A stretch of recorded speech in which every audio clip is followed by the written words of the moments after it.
Hello friends, welcome back to my YouTube channel. आज की जो वीडियो मैं बनाने वाला हूँ ना, इस वीडियो में मैं आपको ये बताऊँगा कि जो जैसे दो चीज़ें हैं। एक तो ये भक्ति मार्ग है और एक तंत्र मार्ग है ना। तो भक्ति मार्ग जो होता है वो तो सर्वोपरि है ही है। उसका रीज़न क्या है?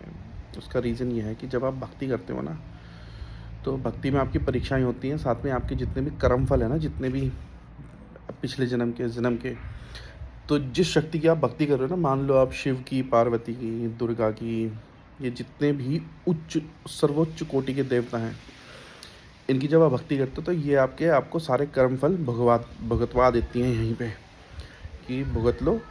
और आप उन कर्म फल का जो दर्द होगा उसे सहने की हिम्मत भी देते हो। आपका पूरा मदद करते हैं सहने की, ताकि आप सह सको और सह के आगे अपना जो फ्यूचर है वो आपका अच्छा हो जाए। तंत्र मार्ग जो होता है, तंत्र मार्ग में आप एक शक्तियों को विवश करते हैं कि जो जो आपका कर्म फल की वजह से जो आ रहा है ना आपके आगे, उसको आप बदल सको, है ना। तो जो तंत्र मार्ग है उसमें ये कहा जाता है कि आप जो है यहाँ पर भोगने नहीं आए हैं, दुख भोगने नहीं आए, यहाँ पे आप सुख भोगने आए हैं। और यदि कोई आपके ऊपर तंत्र से अपने कर्म का दुख आपको दे रहा है तो वो आप रोक सकते हो, ठीक है। क्योंकि ये जो मैं अभी 2 दिन पहले अपने ऑफिस में ही, मेरी एक जो साथ में काम करते हैं कलीग्स, वो ऑस्ट्रेलियन ही है, तो हमारी स्पिरिचुअल बातें होती रहती हैं। वो जब भी हमारा लंच होता है तो वो बैठ जाती है, कहती है आज कुछ नया सुना। तो मैं उसे यही समझा रहा था, मैंने कहा ये जो जैसे जैसे टाइम आ रहा है ना, ये आप ये देखो कि आज से 10 साल पहले ये जो चीज़ें थी ना, ये इतनी एक्टिव नहीं थी। जैसे कि नेगेटिविटी, लोगों का धोखा देना, बहुत ज़्यादा एक्सट्रीम देखने को मिल रहा है ना, कि जो लोग आपकी कमर में जो छुरा घोंप रहे हैं, ये बढ़ते जा रहे हैं।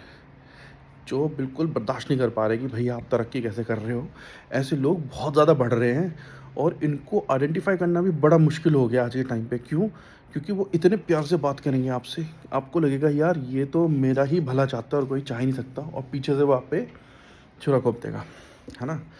उसका रीज़न क्या है? कि उसका रीज़न ये है कि जो नेगेटिव फोर्सेस हैं और पॉजिटिव फोर्सेस हैं, इनका एक युद्ध शुरू हो चुका है। बहुत ज़बरदस्त युद्ध चल रहा है इनका। इनका जो युद्ध चल रहा है ना, वो दोनों स्पिरिचुअल फॉर्म यानी कि एस्ट्रल लेवल पे और फिज़िकल लेवल पे, दोनों जगह पे चल रहा है। अब आप कहेंगे यार चलो एस्ट्रल फॉर्म में तो चलो ठीक है, वो स्पिरिचुअल फॉर्म में अपना फाइट कर रहे हैं जो कर रहे हैं, लेकिन फिज़िकल फॉर्म में कैसे हो रहा है? फिज़िकल फॉर्म में कैसे हो रहा है कि जो अच्छी शक्तियाँ हैं, चाहे वो आप किसी भी धर्म की ले लो, अच्छी शक्तियाँ हैं, वो अच्छे वेसल्स चुन रही हैं, जो अच्छे लोग हैं, जिनकी थॉट प्रोसेस अच्छा है, जो साफ दिल के हैं, जो पूजा पाठ बहुत करते हैं, वो उनको चुन रहे हैं। और जो नेगेटिव फोर्सेस हैं, वो उन वेसल्स, उन लोगों को चुन रहे हैं जो बहुत नेगेटिव, जिनके अंदर ग्रीड है, लस्ट है, जेलसी है, वो ऐसे वेसल चुन रहे हैं। तो जो नेगेटिव फोर्सेस हैं वो उन लोगों के अंदर और ज़्यादा उग्रता बढ़ाकर अच्छे लोगों से भिड़वा रही हैं। और जो अच्छे लोग हैं उनके अंदर वो जो पॉजिटिव फोर्सेस है ना, वो अंदर रहकर उनके साथ फाइट करने की हिम्मत दे रही है। आप ये चीज़ ध्यान रखना, ये चीज़ नोटिस करना कि जितने भी, अगर आप अच्छा काम कर रहे हो और आपके ऊपर देखना आपके साथ कितने सारे लोग धोखा करेंगे, लाइन लगा के मिलेंगे आपको ऐसे धोखेबाज, जो आपको बैकस्टैब करने की कोशिश करेंगे, जो आपको आपके ऊपर तंत्र करने की कोशिश करेंगे। लेकिन आपके अंदर भी कहीं से हिम्मत आएगी उस चीज़ को फाइट करने की, कि मैं इस चीज़ के बारे में और जानूँ, कैसे करूँ। ये चीज़ आपको, आप ऑटोमेटिकली उसके लिए मोटिवेट होगे, आप फाइट करोगे। कोई गिव अप नहीं कर रहा है यार।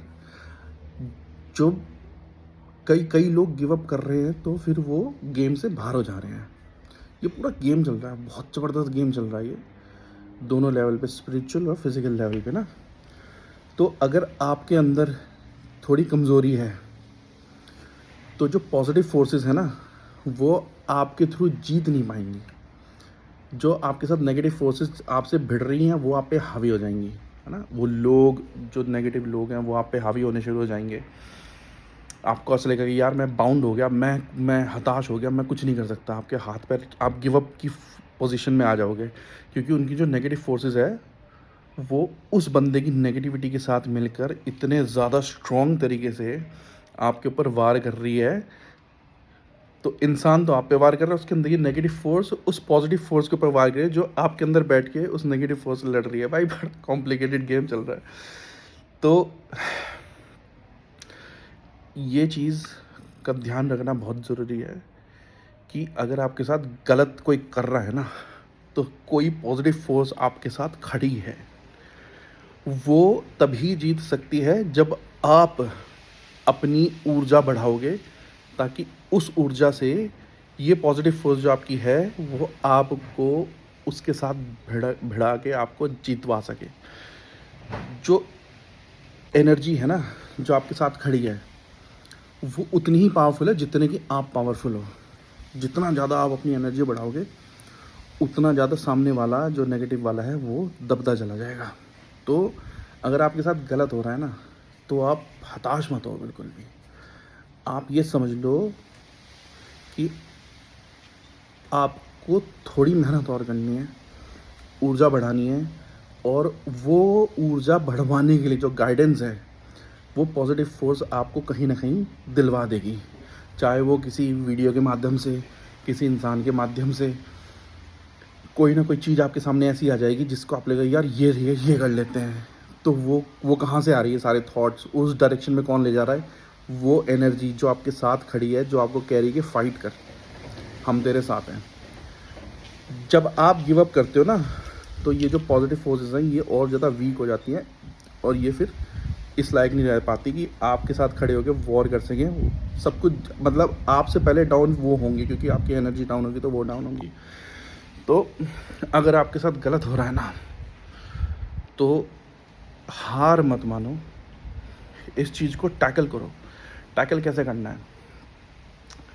आप एक चीज़ समझो कि ये जो हमारा शरीर है ना, ह्यूमन बॉडी, ये बहुत पावरफुल मीडियम है कुछ भी करने के लिए। आप देवता भी बन सकते हो, आप दानव भी बन सकते हो, आप किसी भी रेल्म तक पहुंच सकते हो, आप मुक्ति तक पहुंच सकते हो। जो देवता हैं वो मुक्ति नहीं पा सकते, जो देवलोक में देवता हैं वो मुक्ति नहीं पा सकते।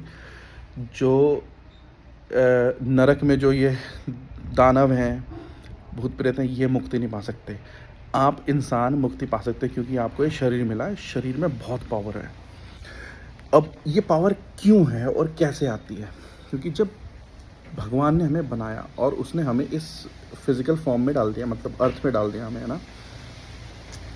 तो अर्थ पे हमें 5 एलिमेंट्स मिले, और ये सारे 5 एलिमेंट्स अर्थ पे प्रेजेंट हैं। यानी कि ये जो पृथ्वी है ये हम लोगों के लिए, 5 एलिमेंट्स के क्रिएचर्स के लिए सुपीरियर फॉर्मेट है, सुपीरियर फॉर्म में है।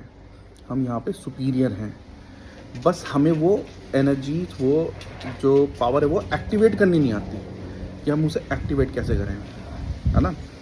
अब जो हमारे सनातन धर्म में जितने भी गुरु थे उनको ये पता था कि ये जो शरीर हमें मिला है इसका बहुत पावर है, इसकी बहुत मायने हैं, और उनको ये गुप्त ज्ञान भी मिला कि इन पावर्स को एक्टिवेट कैसे करना है।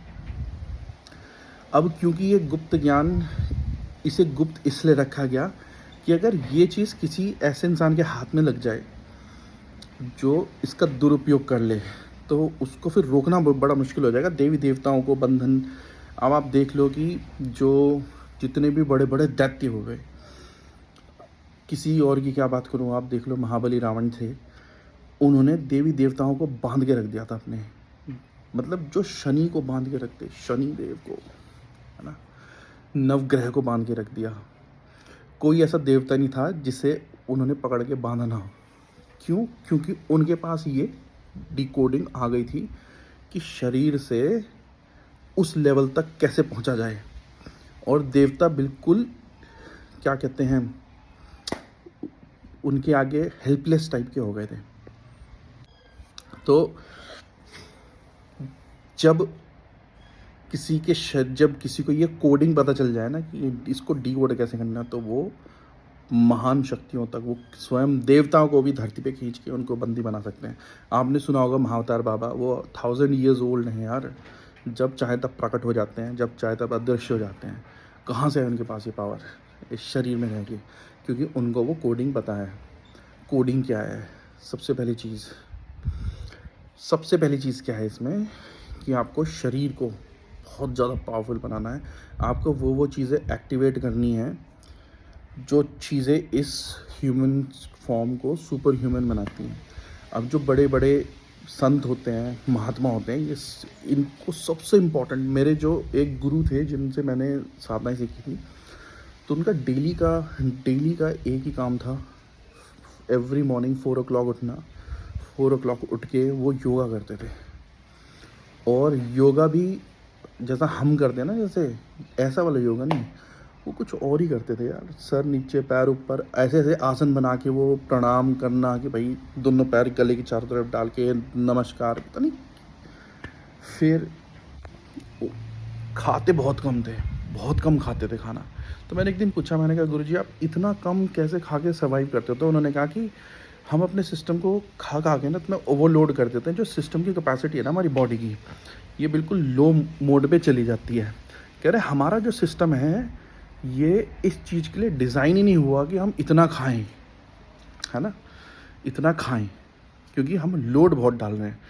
कह रहे हैं कि ऐसी ऐसी टेक्निक्स हैं, मतलब योगा की टेक्निक्स हैं, कि जिसमें साधु हफ्ते में एक बार खाता है, वो भी एक सेब, उस पर फुली फंक्शनल रहता है। वो फुली फंक्शनल, एक सेब पे एक हफ्ते के अंदर के लिए, मिनिमम पानी। तो पता नहीं यार वो लोग कैसे करते थे, लेकिन आई बिलीव इट। और ऐसे ऐसे कंधराओं में साधु साधु महात्मा बैठे हैं जिन्होंने सालों से कुछ नहीं खाया। वो अपने अंदर ये जो खेचरी मुद्रा वगैरह लगा के सेल्फ कंज्यूमेशन जो कहते हैं ना, कि अपनी बॉडी को खुद ही कंज्यूम कर, उसी से ले रहे हैं जो ले रहे हैं।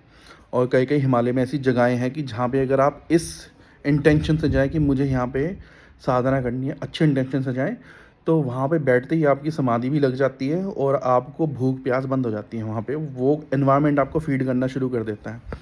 तो ऐसी ऐसी जगह भी है हिमालयज़ में।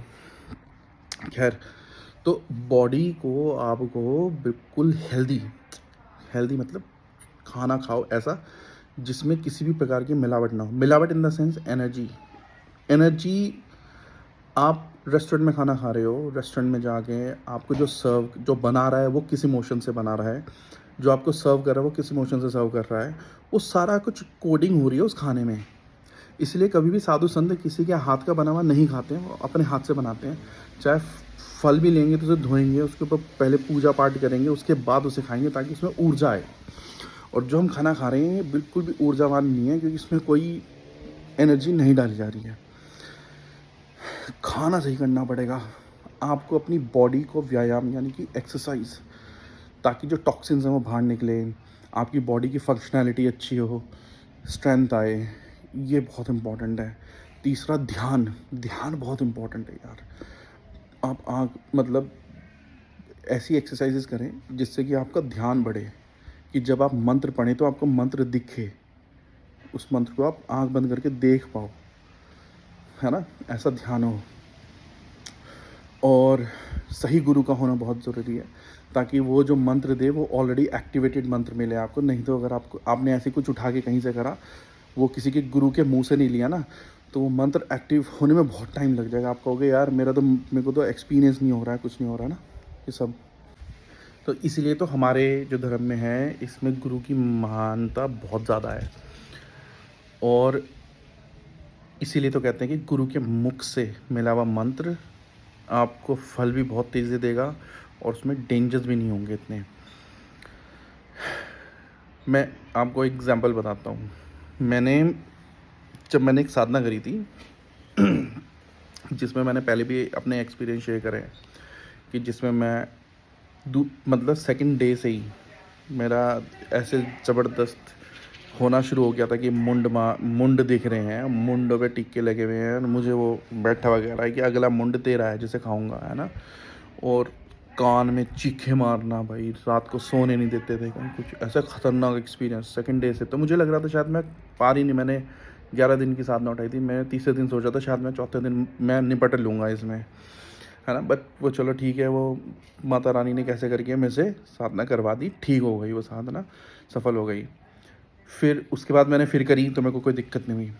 फिर जो एक ही बंदा है जिससे मैंने सिखाया था, बाकी मैंने अपनी सिस्टर को भी फिर वो साधना कराई। तो मेरा जो बंदा है जो गोरा है जिसको मैंने साधना सिखाई थी, तो उसको मैंने वो साधना करवाई। उसको इसमें कोई भी डरावना एक्सपीरियंस नहीं हुआ, सिर्फ उसे पॉजिटिव एक्सपीरियंस हुए कि जिस चीज़ के लिए उसको चाहिए वो कह रहा था, उसे एक्सपीरियंस करने थे ये तो वो मकसद पूरा हो। लेकिन उसके साथ ये नहीं हुआ कि रात को चीखे मारे। क्यों?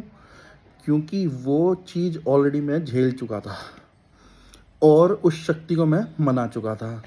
फिर उस शक्ति से पूछ के मैंने वो मंत्र दिया। अब जब शक्ति ही राजी है कि ठीक है दे दे ये मंत्र मेरा, इसे करने को दे दे, तो वो या उनके जो गण हैं वो क्यों परेशान करेंगे उसे? करेंगे ही नहीं। जिस उद्देश्य से उसने वो साधना करी थी, जो लियम नाम था मेरे चेले का, तो जिस इंटेंशन से, जिस जो संकल्प लेके उसने वो साधना करी थी उस मंत्र की, तो वो संकल्प उसका पूरा हो गया, वो कार्य उसका पूरा हो गया, without any disturbance, without any problem, बिना कोई स्केरी इशू के।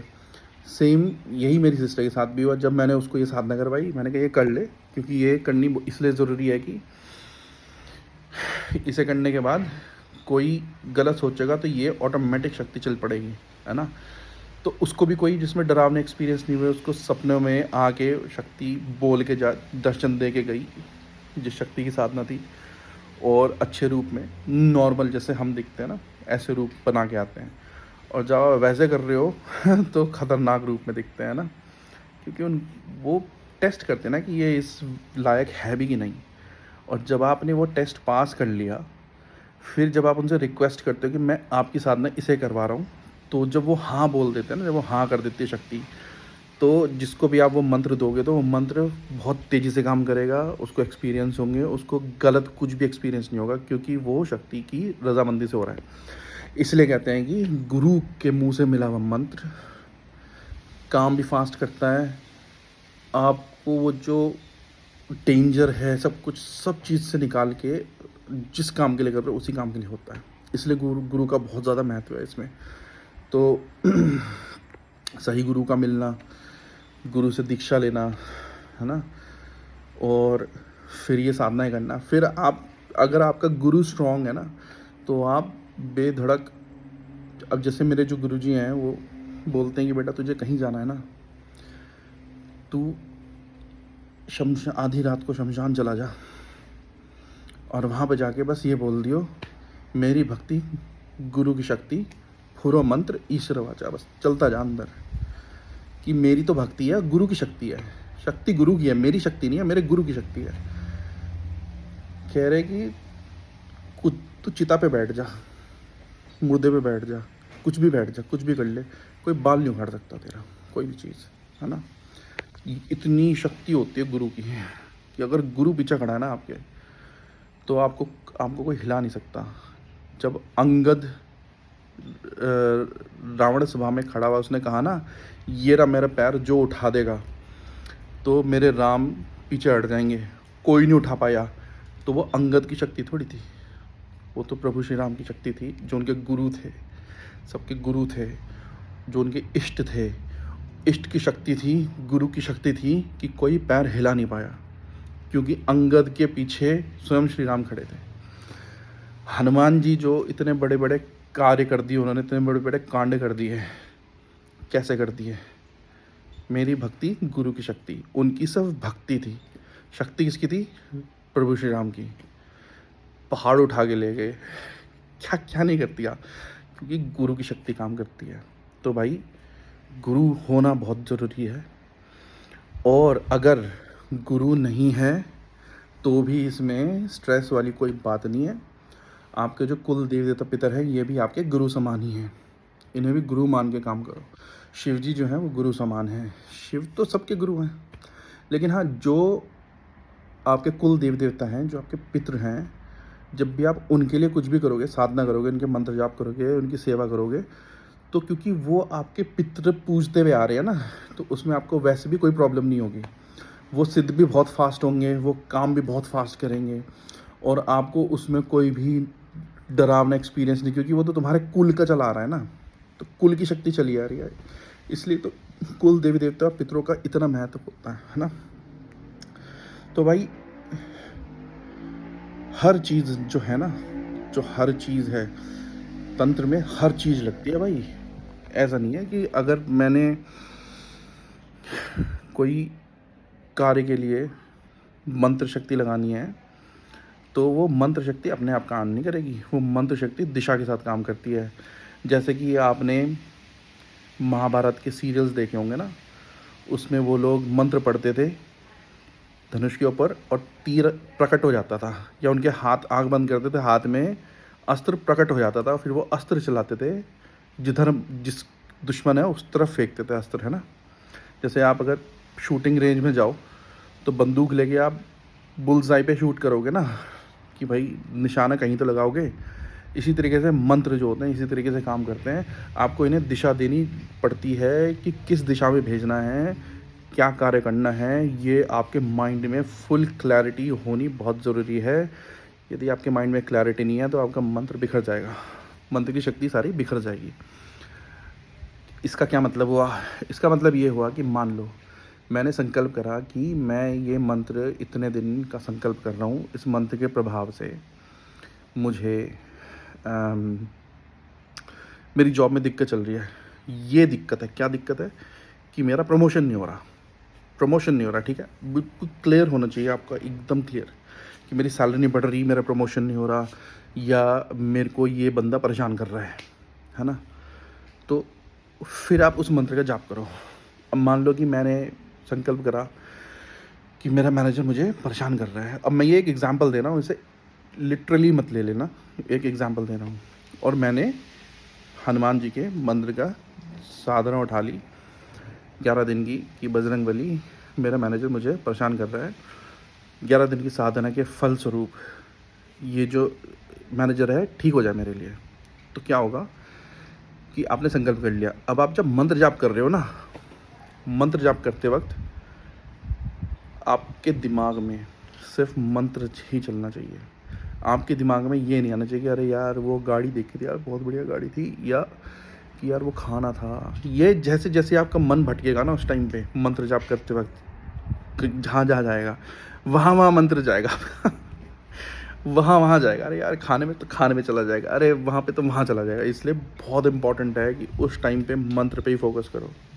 और ये करना बहुत मुश्किल है, बहुत मुश्किल। मतलब जो अगर कोई कह देना इस कमेंट बॉक्स में आके कि 11 माला का संकल्प लिया है और 11 की 11 माला मैंने सिर्फ मंत्र पे फोकस करा, तो भाई मैं उस बंदे के आगे नतमस्तक हो जाऊंगा।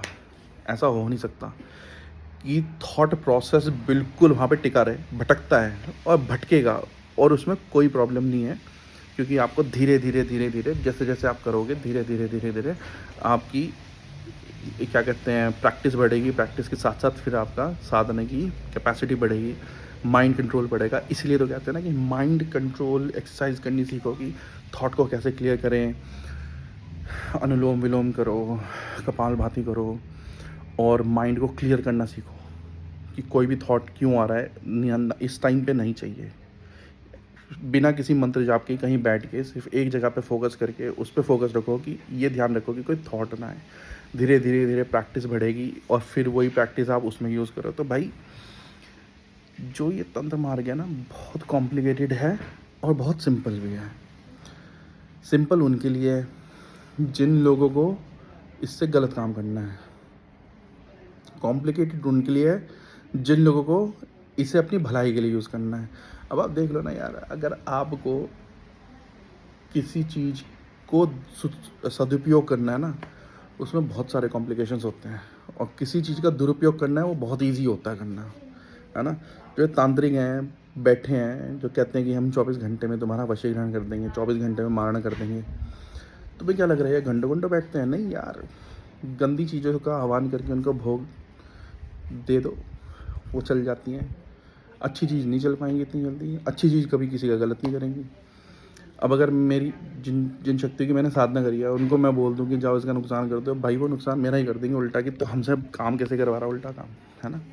लेकिन हाँ, अगर मैं कहूँगा कि मेरे पे ये क्रिया हो गई है, इसे रोक दो, चाहे फिर वो कहीं से आई हो, चाहे वो खुद परमात्मा ने चला दी हो, तो वो उसे रोक देंगे कि भाई ना, ये क्रिया यहाँ नहीं आ सकती, हम खड़े हैं यहाँ पे। ऐसी शक्तियाँ होती हैं ना, तो वो उसको तो रोक देंगे। गलत मैं कहूँगा ना कि ना, ये क्रिया इस पे छोड़ दो, ये नहीं करेंगे, वो भड़क जाएंगे बुरी तरह, कैसे बोल दिया तूने, हम ये दे, ऐसे ऐसे भड़कते हैं। तो और फिर कुछ ऐसी शक्तियाँ भी होती हैं जो कहती हैं कि भाई ये बाज नहीं आ रहा, इसको बिठाना पड़ेगा, इसका ये करना पड़ेगा, फिर वो आदेश देते हैं इसका ये करना पड़ेगा, ये बाज नहीं आ रहा, है ना। तो और वो आदेश कैसे आता है? जब आप साधना करते हैं उनकी, तो साधना में वो आपको थॉट्स डालने शुरू कर देंगी और आपको एकदम फ्लैश दिखाएंगी, करके फ्लैश आएगा आपके आगे कि आप ये कर रहे हैं, आप हवन में ऐसे डाल रहे हो, ये चीज़ डाल रहे हो हवन में और ये कर रहे हो, बस वो अपने आप करेंगी, है ना। तो भाई तंत्र मार्ग जो है, इसमें अगर ना ही आया जाए तो बेस्ट है, और अगर आ गए तो भाई फिर पीछे हटने का इसमें कोई वो नहीं है। फिर तो ये ऐसी चीज़ भी है कि जो चीज़ मुझे भक्ति मार्ग में 5 साल में हासिल होगी ना, मैं वो तंत्र मार्ग से 5 महीने में हासिल कर सकता हूँ, 5 महीने में, है ना। तो और भी ऐसी चीज़ें हैं, वीडियो थोड़ी लंबी हो जाएगी, एक और वीडियो में बताऊंगा मैं, ठीक है। अगर आपको चाहिए वो बताना तो मैं बता दूंगा। मैं नेक्स्ट वीडियो जो सोच रहा हूँ, मैं सोच रहा हूँ कि मैं उस पर बनाऊँ, कि मैं एक वीडियो देख रहा था जिसमें वो इस्लामिक तंत्र के बारे में इतना हवा बना रखा है यार यूट्यूब पे, तो उस पर मैं थोड़ा सा ना जिन्नात के ऊपर एक वीडियो बनाऊंगा और उसमें बताऊंगा कि एक्चुअली होते क्या हैं और इनको किस तरीके से टैकल करते हैं, सारा कुछ, है ना। तो भाई ये थी आज की वीडियो, आपको कैसी लगी कमेंट में ज़रूर बताएं, और इसमें अगर कोई क्वेश्चन हो तो कमेंट में डाल देना, मैं उसके ऊपर वीडियो बना दूँगा।